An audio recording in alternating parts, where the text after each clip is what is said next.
Bien installé. Les NFT, c'est aussi mystérieux que la magie. Mais finalement, qu'est-ce que la magie? C'est pour ça qu'il a fallu un sorcier pour permettre à Sofiane de réaliser un NFT. Certaines vont valoir plus que d'autres parce que les droits qu'elles offrent, pendant des années, on peut imaginer des usages qu'on n'a même pas encore pensé aux NFT. Quelque chose qui est digital devient unique. Puis petit à petit, c'est des personnages que l'on connaît. Et un jour, on va pouvoir commencer. Alors, les NFT, c'est aussi mystérieux que la magie. C'est pour ça qu'il a fallu un sorcier pour permettre à Sofiane de réaliser un NFT. Mais finalement, qu'est-ce que la magie? Toute technologie suffisamment avancée, donnée à quelqu'un de suffisamment ignorant, est une forme de magie. Si je remontais le temps et que j'amenais le feu à des gens qui ne connaissent pas encore le feu, je pourrais prétendre avoir la magie. C'est pour ça que je suis le dernier des sorciers. Parce qu'après moi, il ne doit plus y avoir de magie, mais seulement de la connaissance. Alors, les NFT, c'est tout nouveau. Le premier NFT historique, c'est les CryptoPunks, ça a 3-4 ans. Je ne connais plus la date exacte. Pas très important. Mais c'est des geeks qui se sont demandé est-ce qu'il est possible de faire de l'art sur la blockchain, ce registre Ethereum qui enregistre toutes les transactions. Et est-ce qu'il est possible de faire de l'art non fongible? Alors qu'est-ce que ça veut dire, non fongible? Non fongible, ça veut dire qu'il ne se remplace pas. Si je prends un billet de 1 euro et que je l'échange contre un autre billet de 1 euro, bon, au-delà du fait qu'un billet de 1 euro, ça n'existe pas, les deux billets sont fongibles. 1 euro vaut 1 euro, 5 euros vaut 5 euros, 10 euros vaut 10 euros. Tout billet de 10 euros sur Terre peut être remplacé par un autre billet de 10 euros. Un objet non fongible, c'est un objet unique. Prenons ma boule de cristal. Celle avec laquelle je peux créer des pouvoirs dans le royaume. Et bien cette boule, elle est non fongible, elle est unique. Alors, je peux la trader. On peut dire qu'elle a une certaine valeur, qu'elle vaut 300 Ethers, 400 Ethers, 1000 Ethers, peu importe. Elle n'a peut-être pas de prix. Je peux peut-être l'échanger contre un de tes objets. Mais à la fin de la journée, cet objet est unique. Et c'est en ça que les NFT sont intéressants. Les NFT, c'est créer de l'unicité et de la rareté dans la blockchain. Quelque chose qui est digital devient unique. Alors évidemment, il est copiable. On connaît tous la blague. Il suffit de copier l'image et on a la même image. Mais est-ce que c'est pas déjà le cas dans le monde réel? Par exemple, j'ai un très beau tableau de Matisse à la maison. Si quelqu'un vient et en fait une très belle copie, une copie si extraordinaire que même les spécialistes n'y voient que du feu, et bah, cette copie, est-ce qu'elle est l'original? Est-ce que tu la voudras au prix de l'original, sachant que c'est une copie? Alors si je te trompe, évidemment, et que je te dis que c'est l'original, tu peux te faire berner. Et l'avantage de la blockchain, c'est que comme toutes les transactions sont transparentes, comme tout le monde peut aller lire ce qui se dit dans les livres de tout le monde, eh ben on ne peut pas berner les gens. On est obligé de voir à qui appartient quoi. Alors, ces NFT, c'est avant tout de l'art. C'est avant tout une forme d'art très intéressante, puisque un NFT, c'est une forme d'art digital. Le peintre de la cour a voulu représenter des portraits amusants, choquants, représentatifs de l'univers de Sofiane, ayant certaines symboliques, certains traits sont plus rares que d'autres. Et en fait, tous ces assets, tous ces éléments ont permis de générer 10 000 œuvres uniques. Et c'est leur unicité qui fait leur valeur. Certaines vont valoir plus que d'autres, parce que les droits qu'elles offrent, parce que l'esthétique qu'elles suscitent, parce que la symbolique qu'elles représentent. Et comme tout objet dans le monde réel, la valeur est irrationnelle. Pourquoi quelque chose a de la valeur? Pourquoi une œuvre d'art a de la valeur? Pourquoi une maison a de la valeur? Dans la valeur, il y a toujours deux aspects qu'il faut distinguer. il y a un aspect pratique de la valeur, il y a un aspect émotionnel de la valeur. L'aspect pratique, c'est celui que tout le monde comprend. C'est la valeur de base. J'ai besoin de quelque chose, donc je lui attribue de la valeur. J'ai soif, je donne de la valeur à l'eau. Tout le monde connaît l'expression, un verre d'eau dans le désert coûte beaucoup plus cher qu'un verre d'eau en Normandie. Parce qu'en Normandie, il y a beaucoup d'eau, dans le désert, il n'y en a pas beaucoup. La rareté de l'utilité crée la valeur. Mais est-ce que c'est la seule façon de donner de la valeur aux choses? Bien sûr que non. Il y a aussi les valeurs symboliques.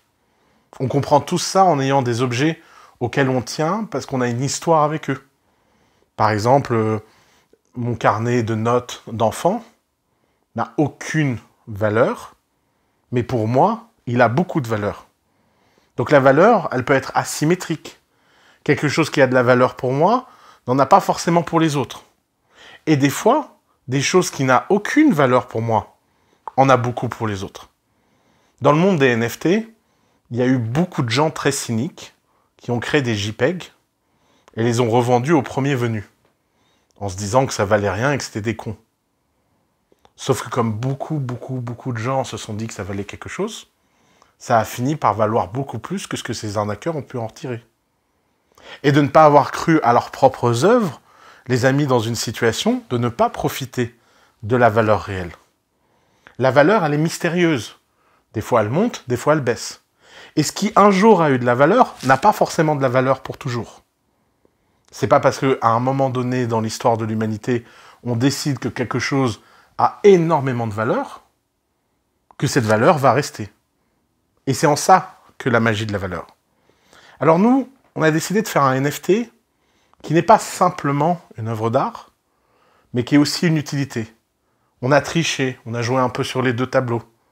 On a voulu mettre des choses utiles, accéder au concert de Sofiane, accéder au merch de Sofiane, accéder à des choses qu'on n'a pas encore imaginées.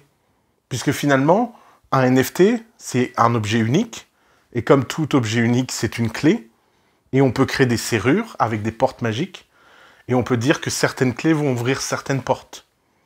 Et ce qui est extraordinaire, c'est que si la carrière de Sofiane dure des années, pendant des années, on peut imaginer des usages qu'on n'a même pas encore pensé au NFT. L'alignement d'intérêts, le fait que les gens qui possèdent le NFT soient alignés avec nous, on regarde dans le même sens et nos intérêts vont dans le même sens, fait qu'on peut compter sur l'équipe de Piano King pour toujours créer des nouvelles utilités.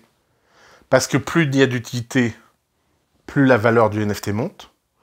Plus la valeur du NFT monte, plus le nombre de NFT qu'on mintera, c'est-à-dire qu'on produira dans les prochaines années, sera cher. Plus on gagnera d'argent. On n'a pas besoin de croire dans le fait que l'équipe de Piano King est une équipe sympathique. On a simplement besoin de croire que c'est une équipe motivée pour gagner plus d'argent tous les ans. Alors, au-delà de cette valeur utile, il y a la valeur abstraite et esthétique. Il y a la valeur émotionnelle. Sofiane est un artiste, produit des œuvres d'art, des clips, des chansons, des musiques, des collaborations. À chaque fois qu'il produit une œuvre d'art, il a des fans.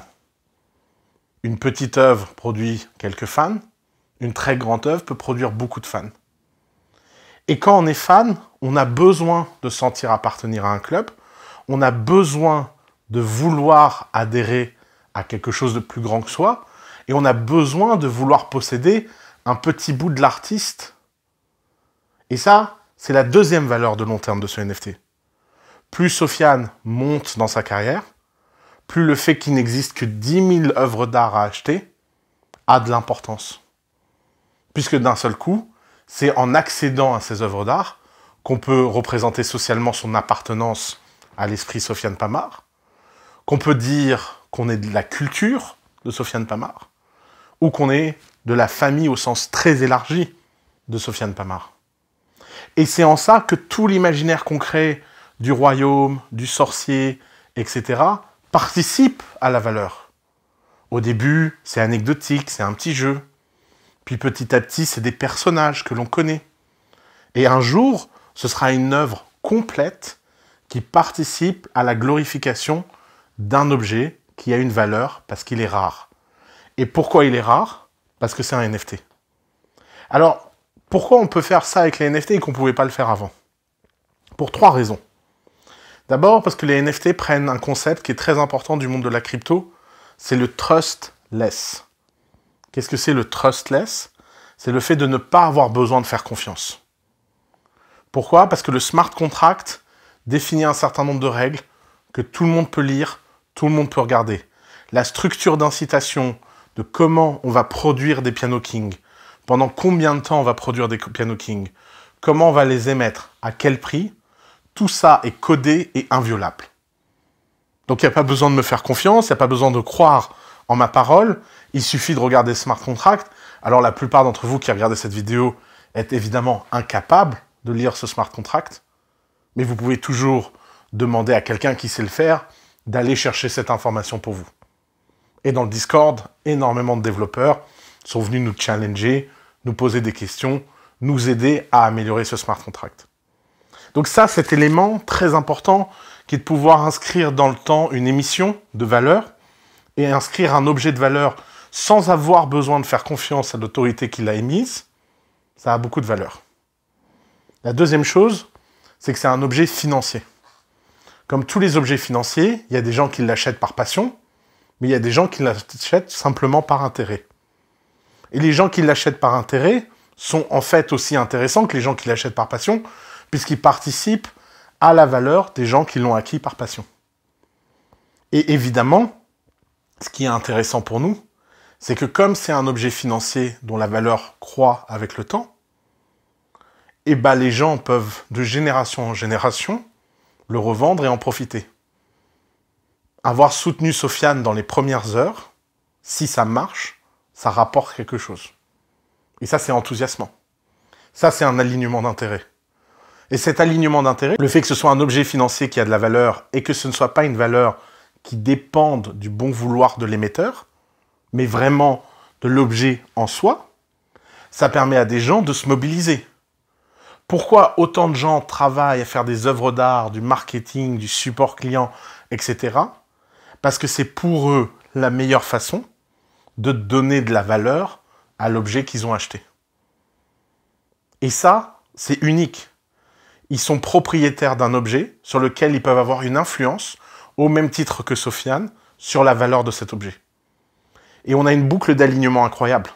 Sofiane faisant des œuvres qui donnent de la valeur, la communauté faisant du travail donnant de la valeur, ce qui permet à Sofiane de faire encore plus d'œuvres. Et le troisième élément qui fait que ce NFT est hyper intéressant, c'est que à chaque fois qu'un NFT est vendu, il y a une taxe. Normalement, cette taxe, à l'origine, elle sert à rémunérer l'artiste dans le temps de la montée de valeur. Souvent, ça vient d'une logique qui est que dans l'art contemporain, un artiste vend une œuvre 10 €, il ne touche que 10 €, puis quand elle est vendue des millions, il ne touche rien dessus.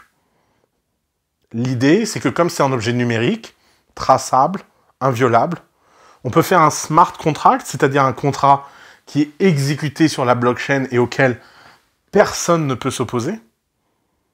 Même si j'ai envie de changer, même si j'ai pas envie de payer les taxes, je ne peux pas. La blockchain a inscrit la loi dans le contrat est la loi. Et nul ne peut s'y opposer. Et bien ça permet de faire que sur chaque transaction, il y a 5% de taxes, et ces 5% de taxes permettent de financer des choses. Alors nous, on a décidé de ne pas prendre cet argent pour nous, on a décidé de les reverser au royaume, à travers 2 objets. Une fondation pour financer la prochaine génération de princes et princesses de la musique, permettre à des gens de réaliser leur passion et de leur tendre leur chance, comme Sofiane a eu la chance il y a quelques années d'avoir un label qui lui fait confiance, et donc de leur donner suffisamment d'argent pour sortir un album, une collaboration dans laquelle Sofiane pourra participer, et créer comme ça une génération de musiciens, qu'on pourra tous, en tant que citoyens du royaume, choisir ensemble, voter ensemble, et à nouveau le NFT devient la clé qui permet de faire ça.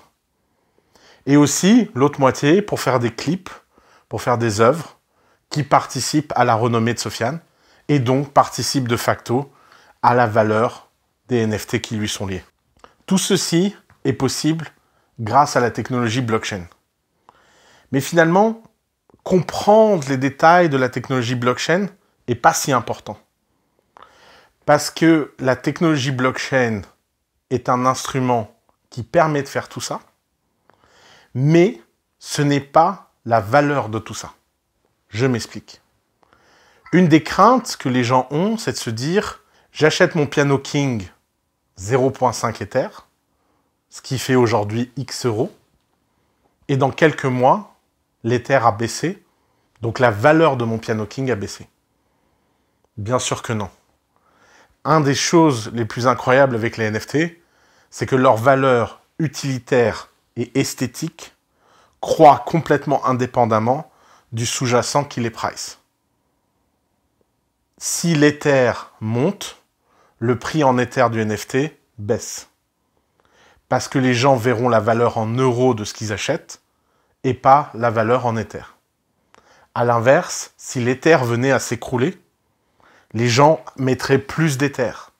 Puisque l'Ether n'est pas un instrument de pricing, c'est un instrument qui rend possible toutes les fonctions du NFT. Son utilité, sa confiance, son pouvoir de signature.